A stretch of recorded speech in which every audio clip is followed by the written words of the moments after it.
الحمد لله رب العالمين والعاقبة للمتقين والصلاة والسلام على سيد الأنبياء والمرسلين أما بعد فأعوذ بالله من الشيطان الرجيم بسم الله الرحمن الرحيم إن الدين عند الله الإسلام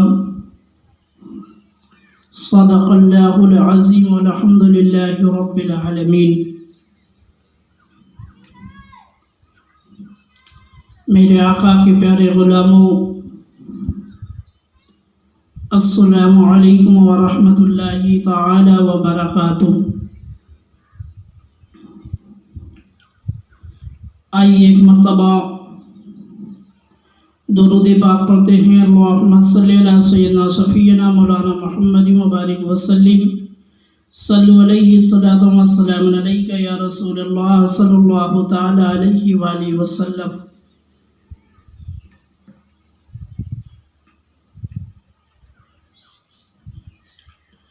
اللہ تعالیٰ کا بہت بڑا احسان ہے کہ اس نے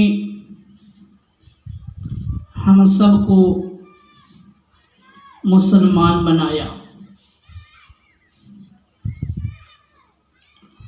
اور مسلمان ہونے پر ہم سب کو فخر ہے، کیونکہ مذہب اسلام،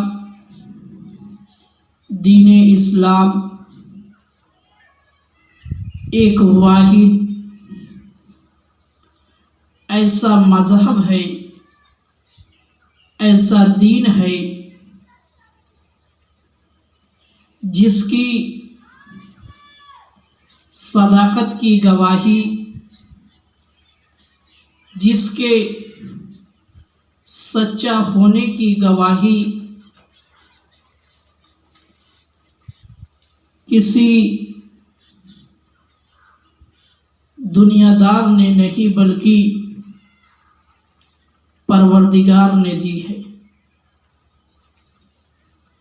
اللہ تعالیٰ نے قرآن مجید میں ارشاد فرمایا،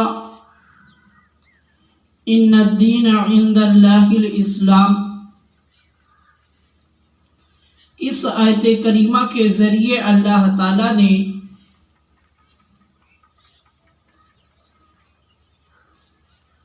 تمام انسانوں کو بتا دیا کہ بے شک اگر میرے نزدیک میرا پسندیدہ کوئی دین ہے تو وہ مذہب اسلام، دین اسلام ہے۔ وہ دین اسلام ہے، اور اس دین اسلام کو لے کر ہم سب کے آقا سرکار دو عالم صلی اللہ تعالی علیہ وآلہ وسلم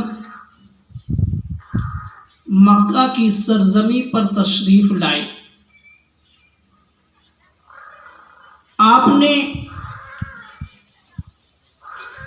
40 سال کی عمر میں اپنی نبوت کا اعلان کیا، اور جب ہم سب کے آقا سرکار دو عالم صلی اللہ تعالی علیہ وآلہ وسلم نے فارا کی چوٹی سے اپنی نبوت کا اعلان کیا، اور تمام انسانوں کو مذہب اسلام کی طرف آنے کی دعوت دی، اس طریقے سے مذہب اسلام دھیرے دھیرے پھیلتا رہا یہاں تک کہ میرے آقا سرکار دو عالم صلی اللہ تعالی علیہ وآلہ وسلم نے دنیا سے پردہ کر لیا، اور پھر اس کے بعد خلفائے راشدین کا زمانہ آیا۔ خلفائے راشدین کے زمانے میں بھی اسلام پھیلتا پھلتا پھولتا رہا، یہاں تک کہ دنیا کے خطے خطے میں مذہب اسلام پہنچ گیا، دین اسلام کی تعلیمات پہنچ گئی، اور لوگوں نے، صحابہ اکرام نے دین اسلام کی تعلیمات کو پھیلایا، اور اس تعلیمات کو پھیلانے کے لیے صحابہ اکرام نے بھی اپنے خون کو پیش کیا ہے، دین اسلام کو سرسبز و شاداب بنانے کے لیے اپنے خونوں سے سینچا ہے۔ اور یہاں تک کہ میرے مسلمان بھائیوں، مذہب اسلام، دین اسلام بہت ہی تیزی کے ساتھ پھیلتا رہا۔ اب ہندوستان کی تاریخ کو جب اٹھا کر دیکھا جائے، ہندوستان کی تاریخ یہ بتاتی ہے کہ ہندوستان میں اگر کسی شخصیت، کسی بزرگ، کسی ولی کے ہاتھ پر سب سے زیادہ لوگوں نے دین اسلام کو قبول کیا ہے تو وہ ذات حضرت خواجہ غریب نواز علیہ الرحمہ کی ہے۔ آپ ہندوستان اپنی مرضی سے نہیں آئے، بلکہ میرے آقا سرکار دو عالم صلی اللہ تعالی علیہ وآلہ وسلم نے اپنے پیارے بیٹے حضرت خواجہ غریب نواز علیہ الرحمہ کو یہ کام سپرد کیا کہ تم ہندوستان جاؤ اور ہندوستان میں جا کر دین اسلام کی تعلیمات کو عام کرو، لوگوں کو دین اسلام کی طرف آنے کی دعوت دو۔ اب میرے خواجہ غریب نواز علیہ الرحمہ مدینہ منورہ سے سفر کرتے ہیں، سفر کرتے کرتے یہاں تک کہ آپ ہندوستان کی سرزمین پر تشریف لاتے ہیں۔ مورخین بتاتے ہیں کہ آپ کے ہاتھوں پر 90 لاکھ سے زیادہ لوگوں نے مذہب اسلام کو قبول کیا۔ آپ ہندوستان کی سرزمین اجمیر میں قیام کیا، اور وہاں سے آپ نے دین اسلام کی تعلیمات کو پھیلانا شروع کیا۔ اب میرے مسلمان بھائیوں، جب آپ حضرت خواجہ غریب نواز علیہ الرحمہ کی سیرت کو دیکھیں گے، سیرت کے بارے میں پڑھیں گے، تو آپ کو یہ چیز نمایاں طور پر ملے گی کہ حضرت خواجہ غریب نواز علیہ الرحمہ نے دین اسلام کو پھیلانے کے لیے، دین اسلام کی تعلیم کو عام کرنے کے لیے کبھی تلوار کو نہیں اٹھایا، کبھی آپ نے تلوار کو نہیں اٹھایا، تلوار کا سہارا نہیں لیا۔ اگر آپ نے کسی چیز کا سہارا لیا ہے تو وہ ہے آپ کا اخلاق۔ آپ نے ایسا اخلاق لوگوں کے سامنے پیش کیا کہ لوگ خود بخود آپ کی طرف چلے آ رہے تھے۔ تو میرے مسلمان بھائیوں، حضرت خواجہ غریب نواز علیہ الرحمہ کی سیرت کو جب اور پڑھیں گے تو آپ کی سیرت کے اندر یہ بھی چیز ملتی ہے کہ آپ کا اخلاق اتنا بلند تھا کہ کبھی آپ نے اپنی ذات کے لیے کسی پر غصہ نہیں کیا۔ آپ نے پوری ظاہری زندگی میں کبھی اپنی ذات کے لیے کسی پر غصہ نہیں کیا، یہاں تک کہ آپ کا قتل کرنے کے ارادے سے آنے والے کو بھی آپ نے معاف کیا۔ حضرت خواجہ غریب نواز علیہ الرحمہ کی سیرت میں یہ بات ملتی ہے کہ ایک شخص آپ کے دربار میں آتا ہے، مگر وہ خنجر کو چھپا کر لے کے آیا تھا۔ مگر میرے مسلمان بھائیوں، مرد مومن کو اللہ تعالیٰ نے ایسی بصیرت دی ہے، ایسی آنکھیں دی ہے کہ حضرت خواجہ غریب نواز علیہ الرحمہ نے اپنے کشف کے ذریعے سے اس بات کو جان لیا کہ یہ آنے والا شخص کس ارادے سے آیا ہے، کیونکہ اللہ کے محبوب بندوں کے دربار میں دلوں کو دیکھا جاتا ہے۔ اللہ کے محبوب بندوں کے دربار میں دلوں کو پڑھا جاتا ہے، دلوں کو دیکھا جاتا ہے۔ تو جب میرے خواجہ غریب نواز علیہ الرحمہ نے اس کے دل پر اپنی ایک نظر کو ڈالا اور آپ نے فوراً اس کے آنے کا ارادہ جان لیا۔ جب وہ آپ کے دربار میں آیا تو میرے خواجہ غریب نواز علیہ الرحمہ نے فرمایا کہ اے آنے والے شخص، تو جس ارادے سے آیا ہے اپنا ارادہ پورا کر لے۔ تو جس ارادے سے آیا ہے اپنا ارادہ پورا کر لے۔ اب دیکھو میرے مسلمان بھائیوں، میرے خواجہ غریب نواز علیہ الرحمہ نے اس کے آنے کا جو ارادہ تھا اس کو اوپن کر دیا، اس کو بتا دیا کہ تو اس ارادے سے آیا ہے اور اپنے ارادے کو پورا کر لے۔ تو میرے مسلمان بھائیوں، اب وہی آنے والا شخص جب میرے خواجہ غریب نواز علیہ الرحمہ کے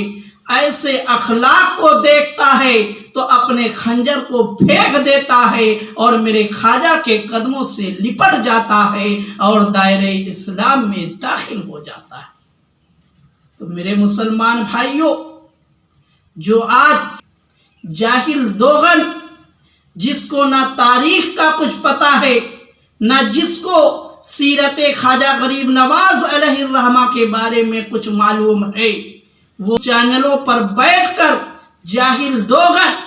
جو میرے خواجہ غریب نواز علیہ الرحمہ کی شان میں گستاخی کرتا ہے، وہ کان کھول کر سن لے۔ میرے خواجہ غریب نواز علیہ الرحمہ نے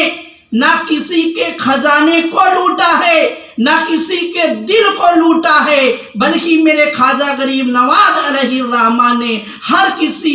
جس کا دل اجڑ چکا تھا اس کے دل کو بسایا ہے، اور جس کی پیشانی غلط جگہ پر جھک رہی تھی اس کو ایک رب کی طرف جھکایا۔ اور یہ کام آپ نے نہ تلوار کے بل پر کیا ہے، نہ آپ نے کسی طاقت کے زور پر کیا ہے، بلکہ آپ نے مذہب اسلام، دین اسلام کا آئینہ دکھایا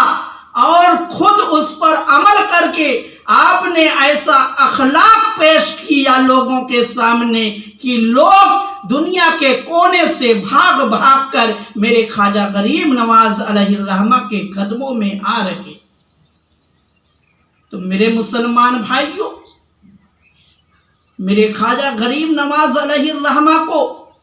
مال و دولت کی کیا ضرورت تھی؟ آپ کو مال و دولت کی کوئی ضرورت نہیں تھی، کیونکہ اللہ تعالیٰ نے آپ کو اتنا طاقت، اتنا پاور عطا فرمایا تھا، کیونکہ جو اللہ کا ہو جاتا ہے ساری کائنات اس کی ہو جاتی ہے، اس کی نظروں میں مال و دولت کی کوئی قیمت نہیں ہوتی۔ میرے مسلمان بھائیوں، وہ وقت یاد کرو جب میرے خواجہ غریب نواز علیہ الرحمہ اجمیر کی سرزمین پر بیٹھ کر دین اسلام کی تعلیمات کو عام کر رہے تھے اور دین اسلام کی طرف لوگوں کو بلا رہے تھے، اس وقت کا ایسا حال تھا، وہ وقت ایسا تھا کہ میرے مسلمان بھائیوں بہت ہی غریبی کا دور وہ دور تھا۔ کسی کے پاس 3 وقت کا کھانا نہیں ہوا کرتا تھا۔ ایسے وقت میں میرے خواجہ غریب نواز علیہ الرحمہ کے آستانے پر لنگر ہمیشہ عام رہا کرتا تھا۔ لوگ دور دور سے میرے خواجہ غریب نواز کے دربار میں آتے اور لنگر کو کھایا کرتے تھے۔ غریب بھی آتے تھے، مسکین بھی آتے تھے، یتیم بھی آتے تھے، مالدار بھی آتے تھے اور غریب بھی آتے تھے۔ ہر کوئی میرے خواجہ غریب نواز علیہ الرحمہ کے دربار میں آ کر میرے خواجہ غریب نواز علیہ الرحمہ کے لنگر سے کھانا کھایا کرتا تھا۔ مگر میرے مسلمان بھائیوں دیکھو، اتنا بڑا لنگر جو چلتا تھا وہ عوام کے پیسے سے نہیں چلتا تھا۔ وہ جو لنگر اتنا بڑا صبح و شام چلا کرتا تھا، میرے خواجہ غریب نواز علیہ الرحمہ کسی سے 1 روپیہ بھی نذرانے کے طور پر نہیں لیا کرتے تھے، بلکہ کتابوں میں ملتا ہے کہ آپ کا وہ خادم جو کھانا بنانے پر مقرر تھا، جب اس کے پاس کھانے کے سامان ختم ہو جایا کرتے تھے، وہ میرے خواجہ غریب نواز علیہ الرحمہ کے دربار میں آتا اور عرض کرتا کہ حضور اب مال و دولت کی ضرورت ہے، کچھ پیسوں کی ضرورت ہے، کیونکہ کھانے کا جو سامان ہے وہ ختم ہو گیا ہے، اس کو بازار سے لانا ہے۔ تو اب دیکھو میرے مسلمان بھائیوں، میرے خواجہ غریب نواز علیہ الرحمہ یہ نہیں فرماتے کہ میرے پاس کہاں مال و دولت ہے، میں کہاں سے تم کو دوں۔ نہیں میرے مسلمان بھائیوں، میرے خواجہ غریب نواز علیہ الرحمہ اپنے مصلے کو اٹھاتے تھے اور حکم دیتے تھے کہ جتنا لینا چاہو لے لو۔ اب جب وہ نظر اپنی ڈالتا تھا مصلے کے نیچے تو وہ کیا دیکھتا تھا کہ خدا کے فضل و کرم سے خزانہ ہی خزانہ موجود ہے۔ یہ میرے خواجہ غریب نواز علیہ الرحمہ کی کرامت ہے۔ میرے مسلمان بھائیوں سوچو، جس کے مصلے کے نیچے خزانہ ہی خزانہ موجود ہو، جس کے مصلے کے نیچے مال و دولت کا انبار لگا ہو، اس کو دنیا کے مال و دولت کی کیا ضرورت ہے؟ ایسا جاہل انسان جو بیٹھ کر نیوز چینلوں پر میرے خواجہ غریب نواز علیہ الرحمہ کی شان میں گستاخی کرتا ہے، وہ بالکل جاہل کورا جاہل ہے، کیونکہ اس کو نہ تاریخ کا پتہ کچھ ہے نہ سیرت کا پتہ ہے۔ اس لیے ایسے نیوز چینلوں کا بالکل بائیکاٹ کیا جائے اور اپنے اپنے علاقوں میں ایسے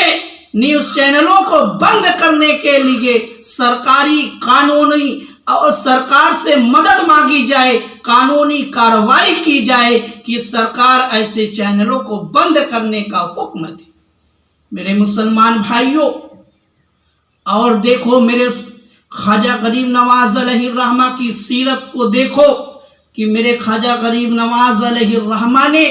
دین اسلام کو کس طریقے سے پھیلایا ہے۔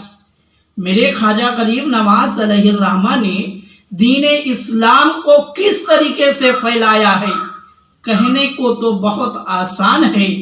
لوگ کہہ دیتے ہیں کہ مذہب اسلام تلوار سے پھیلا ہے۔ نہیں میرے مسلمان بھائیوں، مذہب اسلام اگر پھیلا ہے تو اخلاق سے پھیلا ہے، تلوار سے نہیں۔ اور میرے خواجہ غریب نواز علیہ الرحمہ کے ہاتھوں پر اگر 90 لاکھ سے زیادہ لوگوں نے دین اسلام کو قبول کیا ہے تو نہ وہ طاقت کے ڈر سے کیا ہے، نہ تلوار کے ڈر سے لوگوں نے قبول کیا ہے، بلکہ اگر قبول کیا ہے تو وہ آپ کا اخلاق دیکھ کر قبول کیا ہے، دین اسلام کی اچھائی کو دیکھ کر قبول کیا ہے، دین اسلام کی تعلیمات کو دیکھ کر لوگوں نے دین اسلام کو قبول کیا ہے۔ ایک مرتبہ ایک کسان، اب آپ جانتے ہیں کہ ایک کسان کی اوقات کیا ہوتی ہے، اس کی حیثیت کیا ہوتی ہے۔ ایک کسان میرے خواجہ غریب نواز علیہ الرحمہ کے دربار میں آیا، اور آنے کے بعد اس نے کہا کہ حضور میرے لیے سفارش کرتے۔ تو میرے خواجہ غریب نواز علیہ الرحمہ نے پوچھا کہ آخر کس چیز کی سفارش میں کر دوں، کیونکہ میرے خواجہ غریب نواز علیہ الرحمہ کا دربار ایسا دربار ہے، آپ کے دربار سے مانگنے والا کبھی خالی نہیں لوٹتا۔ آپ کے خلیفہ حضرت قطب الدین بختیار کاکی علیہ الرحمہ فرماتے ہیں کہ میں نے کبھی کسی ایسے سائل کو نہیں دیکھا، مانگنے والے کو نہیں دیکھا کہ جو حضرت خواجہ غریب نواز علیہ الرحمہ کے دربار سے خالی لوٹا ہو، اس نے سوال کیا ہو اور حضرت خواجہ غریب نواز علیہ الرحمہ نے نہ دیا۔ اب آنے والا وہ کسان جب اس نے یہ عرض کیا کہ میرے لیے سفارش کر دی جائے، میرے خواجہ غریب نواز علیہ الرحمہ نے پوچھا کہ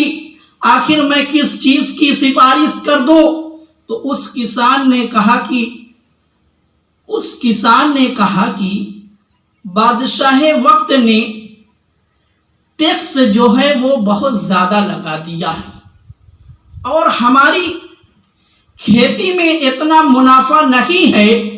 کہ ہم ٹیکس کو ادا کر سکیں، اس کے لیے آپ سفارش کر دیں کہ بادشاہ وقت وہ ٹیکس کم کر دی۔ اب دیکھو میرے مسلمان بھائیوں، اس کسان کی بات کو میرے خواجہ غریب نواز علیہ الرحمہ نے سنا،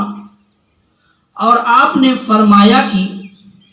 سفر کرنے کی تیاری کرو۔ آپ اس کسان کو لے کر اجمیر کی سرزمین سے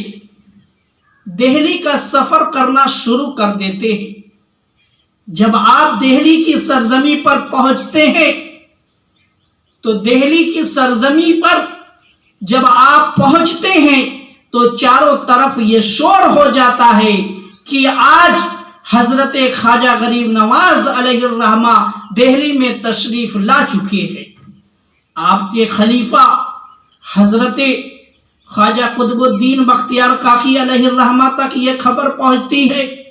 بادشاہ وقت تک یہ بات پہنچتی ہے۔ اب حضرت خواجہ قطب الدین بختیار کاکی علیہ الرحمہ اور بادشاہ وقت جن کا نام حضرت شمس الدین التمش ہے، وہ حضرت خواجہ قطب الدین بختیار کاکی آپ کے استقبال کے لیے نکل پڑتے ہیں۔ جب میرے خواجہ غریب نواز علیہ الرحمہ پہنچے اور بات یہ ہوئی کہ آپ نے اپنے آنے کا، اپنے تشریف لانے کا سبب بیان کیا، تو حضرت خواجہ قطب الدین بختیار کاکی علیہ الرحمہ نے فرمایا کہ حضور آپ مجھ کو بلا لیے ہوتے، میں خود تشریف لے آتا، آپ اتنا لمبا سفر کر کے کیوں تشریف لائے؟ تو میرے آقا خواجہ غریب نواز علیہ الرحمہ نے فرمایا کہ اے قطب الدین بختیار کاکی، یہ درست ہے کہ میں اگر حکم دیتا تو دہلی کی سرزمین سے چل کر اجمیر فوراً پہنچ جاتا، مگر جو میرے ساتھ یہ کسان آیا ہے اس کی دل جوئی کیسے ہوتی، اس کا ایک مسئلہ یہ کیسے حل ہوتا؟ تو آپ نے بیان کیا کہ مجھ کو بادشاہ وقت سے ملنا ہے، مجھ کو بادشاہ وقت سے ملنا ہے۔ اب یہ حضرت شمس الدین التمش علیہ الرحمہ جو حضرت قطب الدین بختیار کاکی علیہ الرحمہ کے مرید ہیں، ان کے سامنے جب یہ معاملہ پیش ہوتا ہے کہ حضرت خواجہ غریب نواز علیہ الرحمہ اس مقصد کے لیے اس لیے تشریف لائے ہیں، تو فوراً انہوں نے حضرت خواجہ غریب نواز علیہ الرحمہ کی بات پر لبیک کہا اور اس کسان کے معاملے کو حل کر دیا۔ اب دیکھو میرے مسلمان بھائیوں، اس کسان کو لے جا کر اجمیر کی سرزمین سے دہلی تک سفر کرنا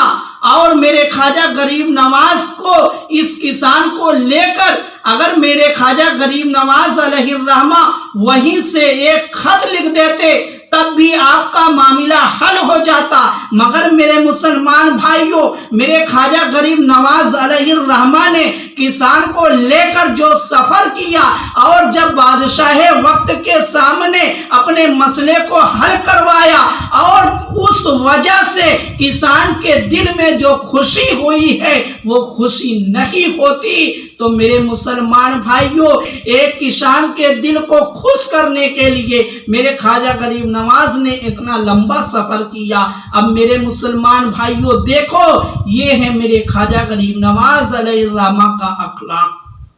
کہ آپ کی نظر میں غریب امیر برابر ہے، آپ کی نظر میں غریب امیر برابر ہے۔ آپ نے پوری زندگی کبھی کسی کو تکلیف نہیں پہنچائی، نہ آپ نے کسی کو زبردستی دائرہ اسلام میں داخل کیا۔ میرے مسلمان بھائیوں، کہنے کا مقصد یہ ہے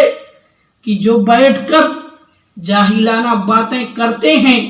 ان کو نہ تاریخ اسلام کا کچھ پتہ ہے، نہ سیرت حضرت خواجہ غریب نواز علیہ الرحمہ کے بارے میں کچھ معلوم ہے۔ میرے مسلمان بھائیوں، ایسے لوگوں کو بالکل بائیکاٹ کیا جائے اور نہ ان کے نیوز چینلوں کو دیکھا جائے، نہ ان کی باتوں کو سنا جائے، اور اپنے اپنے علاقوں میں قانونی کارروائی کی جائے تاکہ ایسے لوگ کبھی پھر دوبارہ اپنی زبان کو نہ کھول سکے، غلط باتیں نہ بیان کر سکے۔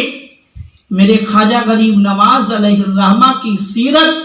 بالکل انمول سیرت ہے اور ہم سب کے لیے راہ ہدایت ہے۔ ہم سب ان کی سیرت کو پڑھ کر اس پر عمل کرنے کی کوشش کریں۔ ابھی ایک بات اور میرے مسلمان بھائیوں،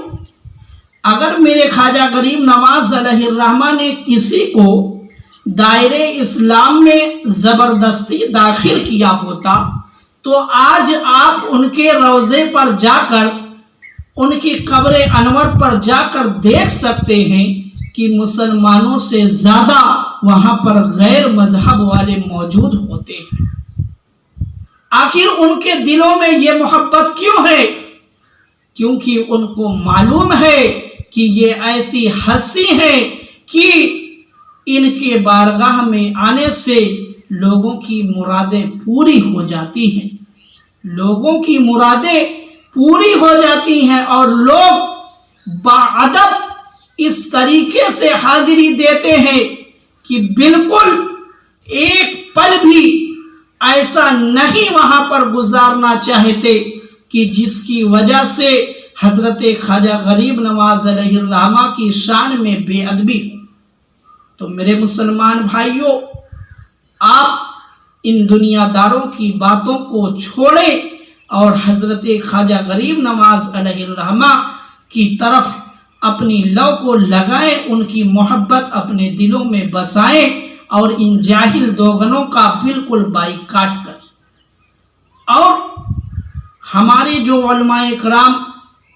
ایسے جاہل چینلوں پر جا کر بیٹھ جاتے ہیں، ان سے بھی میں گزارش یہی کرتا ہوں بہت ہی ادب کے ساتھ کہ ایسے چینلوں پر بالکل نہ جائیں۔ لاکھ وہ دعوت آپ کو دے، لاکھ وہ آپ کو بھروسہ دلائیں، آپ ایسے چینلوں پر بالکل جا کر نہ بیٹھیں۔ کیا ہمارے دین اسلام میں ہمارے پروگرام نہیں ہیں؟ کیا ہم پروگرام نہیں کرتے؟ ہمارے اسٹیج نہیں موجود ہے کہ ہم وہاں سے بیٹھ کر اپنی عوام کو دین اسلام کی تعلیمات بتا سکیں، دین اسلام کی تعلیمات کو لوگوں تک پہنچا سکے؟ میرے مسلمان بھائیوں، ہم مسلمانوں کو ایسے چینلوں پر جانے کی ضرورت بالکل نہیں ہے، کیونکہ ہمارے پاس خود اپنا اسٹیج موجود ہے، ہم اپنے اسٹیجوں سے اپنے سنی مسلمانوں کی اصلاح کریں گے اور مذہب اسلام کی تعلیمات کو عام کریں گے، اور ایسے جاہل چینلوں والوں کے پاس بالکل نہیں جائیں گے۔ اس لیے میرے مسلمان بھائیوں، ایسے جاہل چینلوں کا بالکل بائیکاٹ کیا جائے اور ان کی نہ خبروں کو سنا جائے نہ ان کی باتوں کو سنا جائے، کیونکہ اب وقت ایسا آ گیا ہے، کیونکہ اب بار بار مذہب اسلام، دین اسلام پر حملہ ہو رہا ہے، اور یہ حملہ زیادہ تر جو دیکھنے میں آیا ہے قریب کے وقتوں میں زیادہ تر ان چینلوں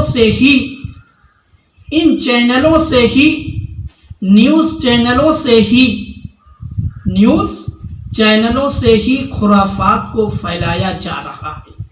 افواہوں کو پھیلایا جا رہا ہے، اور ہمارے ہندوستان کے چین و سکون، امن کو برباد کرنے کی کوشش کی جا رہی ہے۔ جو ہندوستان کے اندر ہر دھرم کے لوگ آپس میں مل جل کر رہتے ہیں،